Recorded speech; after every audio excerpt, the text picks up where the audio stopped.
নমস্কার, আবার একটা নতুন রেসিপির সাথে আমি আপনাদের কাছে হাজির হয়ে গেলাম।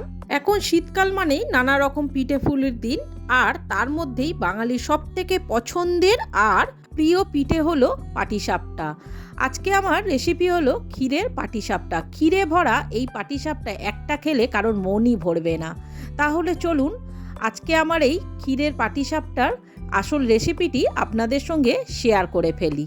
তো এর জন্য আমাদের প্রথমেই যেটা করতে হবে, আমি প্রথমেই একটা গ্যাসে কড়াই বসিয়ে তার মধ্যে আমি 500-র মতো দুধ নিয়ে নিলাম। এবার এই দুধটাকে সমানে ফুটিয়ে আমাদের একদম হাফ করে নিতে হবে। সমানে ফোটাতে ফোটাতে দেখুন আমাদের দুধটা এখন হাফ হয়ে গেছে। এবার এর মধ্যে এখন আমি এক এক করে আমি এখানে 2 টেবিল চামচ গুঁড়ো দুধ দিয়ে দিলাম। দুধটা এবার খুব ভালোভাবে আমাদের দুধের সঙ্গে মিশিয়ে নিতে হবে। দুধটা মেশানো খুব ভালোভাবে হয়ে গেলে এবারে এর মধ্যে আমি 2 টেবিল চামচ গোবিন্দভোগ চালের গুঁড়ো দিয়ে দেব। গোবিন্দভোগ চালের গুঁড়োটা দিয়ে এবার খুব ভালোভাবে এটা আমাদের দুধের সঙ্গে মিশিয়ে নিয়ে এবার এখানে আমি কিছুটা নারকেল কোড়া দিয়ে দিলাম। নারকেল কোড়া দিয়ে খুব ভালোভাবে এই সব কটাকে একসঙ্গে মিলিয়ে এবার এখানে আমি কিছুটা আন্দাজ মতো আমি এখানে গুড় দিয়ে দেব। আমি গুড়টা গ্রেট করে দিয়ে দিয়েছি। আপনারা গুড় না থাকলে চিনি দিয়েও এটা করতে পারেন, যার যেটা পছন্দ। এবারে খুব ভালো করে এইগুলোকে আমাদের মিশিয়ে একটা ক্ষীর বানিয়ে নিতে হবে। এটা দেখুন গুড় দেওয়ার ফলে অনেকটাই নরম হয়ে গেছে। এবার সমানে এরকম নাড়াচাড়া করতে করতে আমাদের এই ক্ষীরটা যখনই দেখবেন ঠিক এই রকম পর্যায়ে চলে আসবে, খুব শক্তও না আর খুব নরমও না, ঠিক এই টাইমটাতে আমরা এবার গ্যাসটাকে অফ করে দেবো, কারণ এটা ঠান্ডা হলে অনেকটাই শক্ত হয়ে যাবে। তাহলে আমাদের পাটিসাপটার জন্য মেন যে পথটি প্রয়োজন, সেই ক্ষীরটা আমরা খুব সহজেই রেডি করে ফেললাম। এবার এটা যতক্ষণ ঠান্ডা হবে ততক্ষণে আমরা পাটিসাপটার ব্যাটারটা রেডি করব। তার জন্য একটা পাত্রে আমি 1 কাপ আতপ চালের গুঁড়ো নিয়ে নেব, হাফ কাপ ময়দা নেব এর সাথে, আর এর মধ্যে 2 টেবিল চামচ আমি সুজি দিয়ে দেব, আর দেব আমি এখানে আন্দাজ মতো কিছুটা লবণ দিয়ে দেব। দিয়ে এবার একটা হ্যান্ড উইস্কের সাহায্যে খুব ভালোভাবে এবার এটাকে আমাদের মিশিয়ে নেব প্রথমে। দিয়ে এবার অল্প অল্প করে জল দিয়ে আমাদের এই ব্যাটারটাকে রেডি করতে হবে। প্রথমেই অনেকটা জল দিয়ে দেব না। এবার এইভাবে কিছুটা অল্প অল্প করে আমি এর মধ্যে জল দিয়ে এবার একটা ব্যাটার আমি রেডি করব। এই সময় খুব ভালোভাবে আমাদের এটাকে মেশাতে হবে যাতে এর মধ্যে কোনো দানা ভাব না থাকে।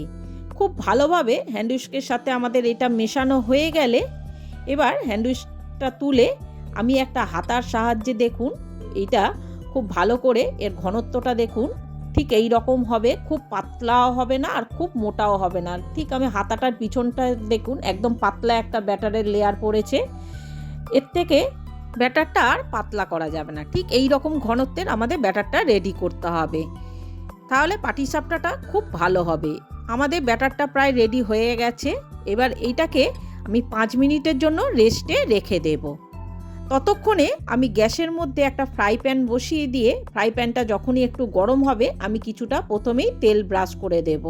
এবারে সেই ব্যাটারটা থেকে 1 হাতা ব্যাটার আমি এই ফ্রাই প্যানের মধ্যে দিয়ে দেব। দিয়ে এবার আমি একটা মোটা কাগজের সাহায্যে এই ব্যাটারটাকে চারিদিকে ছড়িয়ে দেব। ব্যাটারটা এইরকম গোল করে আমি চারিদিকে ছড়িয়ে দিয়েছি। এবার যখনই দেখবেন পাটিসাপটার ওপরেরটা শুকিয়ে গেছে লেয়ারটা, তখনই আমি এখানে 1 চামচ সেই ক্ষীরটা রেডি করেছিলাম, সেই ক্ষীর থেকে 1 চামচ ক্ষীর আমি এর মধ্যে এরকম লম্বাভাবে এক সাইডে দিয়ে একটা খুন্তির সাহায্যে এবার এটাকে আমরা আস্তে আস্তে করে পাল্টে ভাঁজ করে এই রকম আমরা একটা রোল মতো করে নেব। আমাদের একটা পাটিসাপটা রেডি হয়ে গেছে।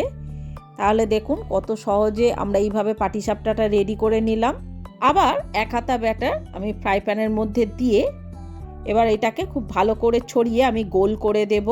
এবার যখনই ওপরটা হয়ে যাবে তখনই আমি এখানে 1 চামচ ক্ষীরটা নিয়ে ফের এইরকম পাটিসাপটার এক সাইডে আমি দিয়ে দেব লম্বা করে, দিয়ে আর খুন্তির সাহায্যে এবার আমি পাটিসাপটাটাকে আস্তে আস্তে করে ভাঁজ করে দেব।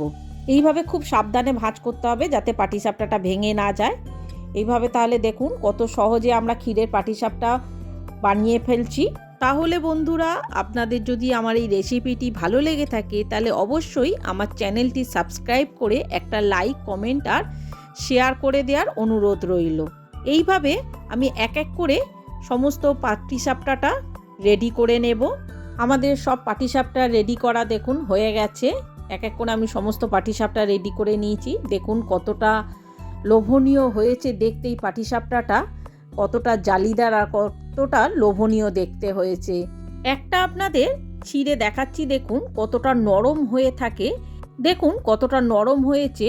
এই পাটিসাপটাটা কিন্তু পরের দিন পর্যন্ত এই একই রকম নরম থাকবে, শক্ত হবে না এটা। যদি আমার এই রেসিপিটি ফলো করে যদি আমার মতোই এইভাবে পাটিসাপটাটা বানিয়ে থাকেন তাহলে শক্ত হওয়ার কোনো চান্সই নেই, একই রকম এটা নরম থাকবে প্রথম দিনের মতোই। তাহলে বন্ধুরা, তাহলে দেখতেই পাচ্ছেন কতটা লোভনীয় হয়েছে এই খিরসা পাটিসাপটাটা, যেটা একটা খেলে কারোর তো মন ভরবেই না। একটার জায়গায় 10টা পাটিসাপটা সে একাই খেয়ে নেবে আর আপনার প্রশংসা করতে বাধ্য হবে। তাহলে বন্ধুরা, আর বেশি দেরি না করে আমার এই রেসিপিটি দেখে আপনারাও বাড়িতে এইভাবে খিরসা পাটিসাপটাটা বানিয়ে ফেলুন আর আমাকে অবশ্যই কমেন্ট করে জানাবেন আমার এই রেসিপিটি আপনাদের কেমন লেগেছে। তাহলে আগামী দিনগুলোতে আরও নিত্য নতুন রেসিপি আমি আপনাদের জন্য আনতে পারবো। তাহলে বন্ধুরা, আমার এই রেসিপিটি দেখে একবার হলেও এই খিরসা পাটিসাপটাটা আপনাদের করে দেখার অনুরোধ রইল। তাহলে বন্ধুরা, আজকের মতো আমার এই ব্লগটা আমি এখানেই শেষ করলাম। দেখা হচ্ছে আর একটা নতুন রেসিপির সাথে আর একটা নতুন ব্লগে। ততদিন আপনারা ভালো থাকবেন, সুস্থ থাকবেন। নমস্কার।